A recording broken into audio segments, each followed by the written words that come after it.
Emmanuel H, bonjour. Merci de Bonjour. nous avoir rejoints. Vous êtes économiste et prospectiviste à l'IFP Énergie Nouvelle. Vous êtes directeur de recherche à l'IRIS, l'Institut de Relations internationales et stratégiques. Et vous êtes auteur de l'article Prospective de l'insécurité minérale qui est paru dans le numéro de janvier-février 2024 de la revue Futurible. Vous avez également publié un ouvrage coécrit avec Benjamin Louvet qui s'intitule Métaux, le nouvel or noir aux éditions du Rocher en 2023. Et donc vous êtes un des grands spécialistes de cette question qui agite aujourd'hui beaucoup sur les métaux stratégiques. Donc merci beaucoup d'avoir accepté de nous rejoindre et de répondre à quelques-unes de nos questions qui sont notamment abordées dans l'article de Futurible que je viens de mentionner. Première question, j'aimerais vous soumettre une phrase d'Ursula von der Leyen, donc la présidente de la Commission européenne, qu'elle a tenue lors de son discours sur l'état de l'Union en 2022, et vous interroger un petit peu sur l'interprétation que vous pouvez faire de cette phrase. Donc la présidente de l'Union européenne disait qu'il soit question de puces électroniques personnalisées pour la réalité virtuelle ou de cellules de stockage pour les installations solaires, l'accès aux matières premières jouera un rôle décisif dans le succès de notre transition vers une économie durable et numérique. Le lithium et les terres rares seront bientôt plus importants encore que le pétrole et le gaz. Alors, Emmanuel H, qu'est-ce que vous pensez effectivement de cette phrase et de cette transition finalement d'une géopolitique des hydrocarbures vers une géopolitique des minéraux? Je pense tout simplement que cette phrase d'Ursula von der Leyen, elle reflète le changement de paradigme que l'on peut observer dans le secteur énergétique à l'heure actuelle, avec notamment le déploiement massif des énergies renouvelables dans le mix énergétique. Et elle rappelle un petit peu ce que Thierry Breton, qui est commissaire européen au marché intérieur, il a prononcé un discours qui j'allais dire, rajoute également une touche d'incertitude géopolitique quand il dit pas de batterie sans lithium, pas d'éoliennes sans terres rares, et pour nos munitions, il nous faut du tungstène. Ça veut dire quoi? Ça veut dire que tout simplement, on est dans une forme d'insécurité énergétique et de contexte insécuritaire en Europe.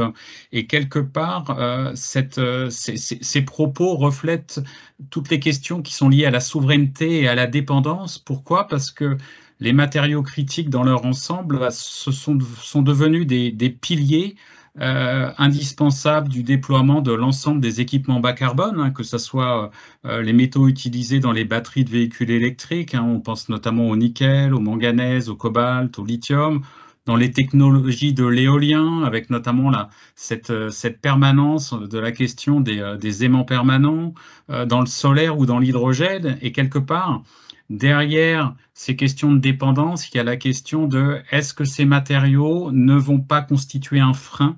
C'est-à-dire que est-ce que nos dépendances ne vont pas constituer un frein aux deux grandes transitions, transition écologique et transition du numérique? Et quelque part, ces propos européens, ils rappellent aussi l'accélération assez nette des enjeux qui sont liés aux minerais, aux métaux sur la scène internationale depuis une dizaine d'années, ou que ce soit les rapports de l'Agence internationale de l'énergie, de la Banque mondiale, tous mettent en évidence le fait que dans un monde bas carbone, on va avoir besoin de minerais, on va potentiellement en consommer 4 fois plus, on va avoir besoin de métaux, et cette prise de conscience, elle s'est accompagnée d'une montée en puissance de l'ensemble des enjeux de sécurisation des approvisionnements et dans un contexte de rivalité systémique entre la Chine et les États-Unis. Et ce qui est sûr, c'est que face à nous, on a des transitions qui vont être métallivores. Et face à ces transitions métallivores, on a des stratégies nationales et des stratégies internationales. Preuve en est, la plupart des politiques qui sont liées aux matériaux critiques, hein, ont été développées entre 2013 et 2023, ce qui montre qu'on est au cœur des enjeux de la transition, des transitions avec ces questions en fait de matériaux critiques. Merci beaucoup. Alors, vous l'avez dit, c'est pas une question nouvelle, hein, puisque aux États-Unis, ça fait de très nombreuses années que ces matériaux apparaissent comme des matériaux stratégiques et donc font l'objet d'une attention particulière.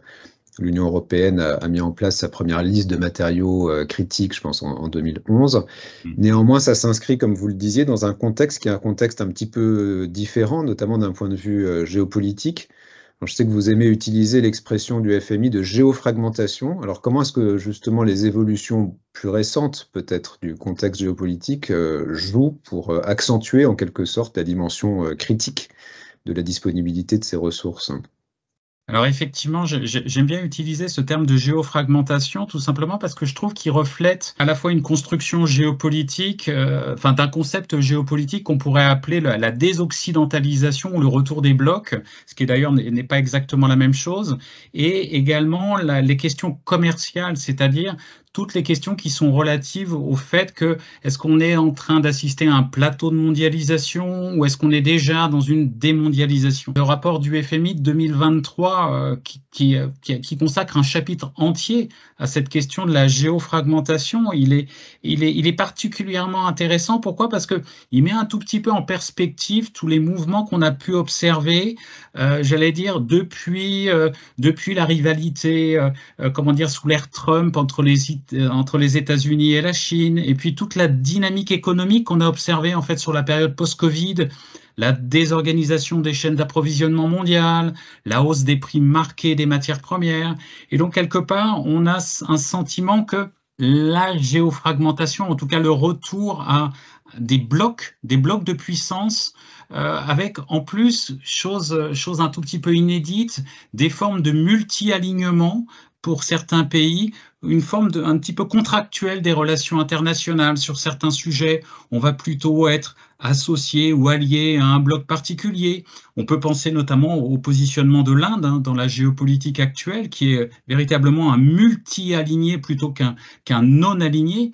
Et quelque part, la géofragmentation, pourquoi elle nous intéresse quand on travaille sur les matériaux critiques? Tout simplement parce qu'on a une incertitude notamment sur les prix des métaux et des conséquences des prix des métaux sur le coût de la transition et sur le coût des technologies. Pourquoi? Parce que notamment, dans ce rapport, et puis de nombreuses études mettent en évidence qu'un monde géofragmenté ou fragmenté, c'est un monde où on va payer beaucoup plus cher les métaux de transition, les métaux critiques. Pourquoi? Parce que tout simplement, le segment des métaux, c'est un segment très particulier sur les marchés internationaux des produits de base. Ce sont les marchés qui sont les plus internationalisés.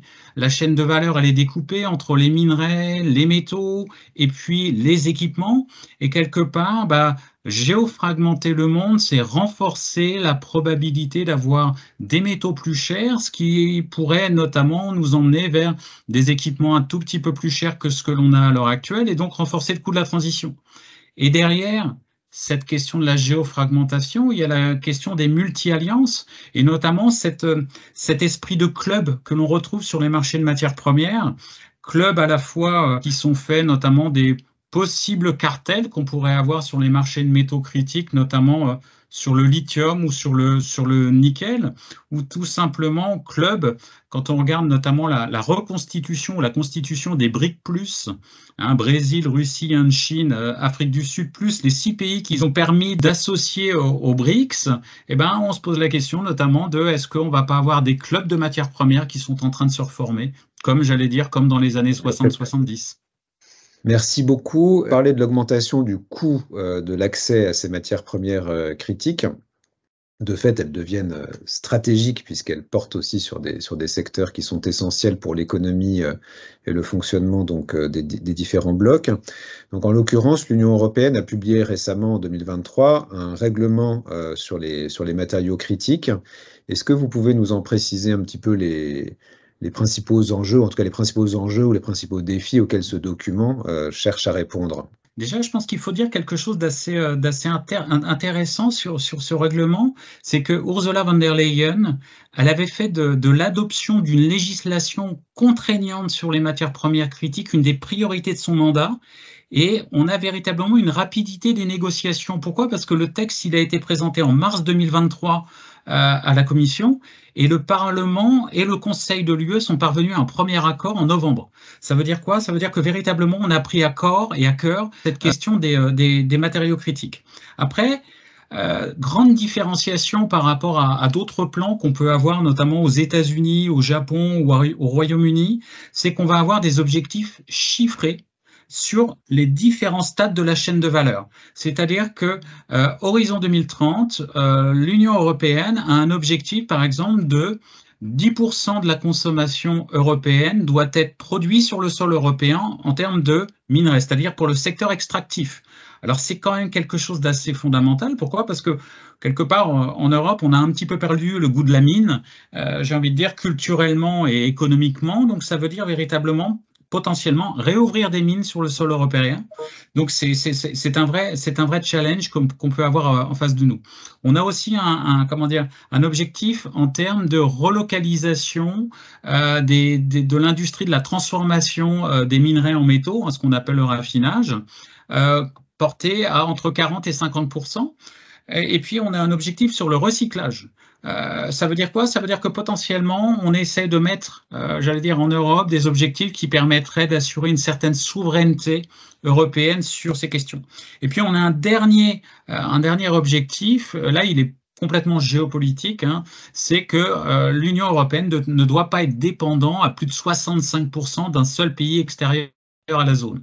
Ça a été l'objectif anti-Chine, hein, clairement. Pourquoi? Parce que tout simplement, seule la Chine et, j'allais dire, quelques autres pays sur certains minerais, mais principalement, il est à destination de notre concurrent chinois, essayer de sortir de la dépendance à la Chine sur la question des matériaux critiques.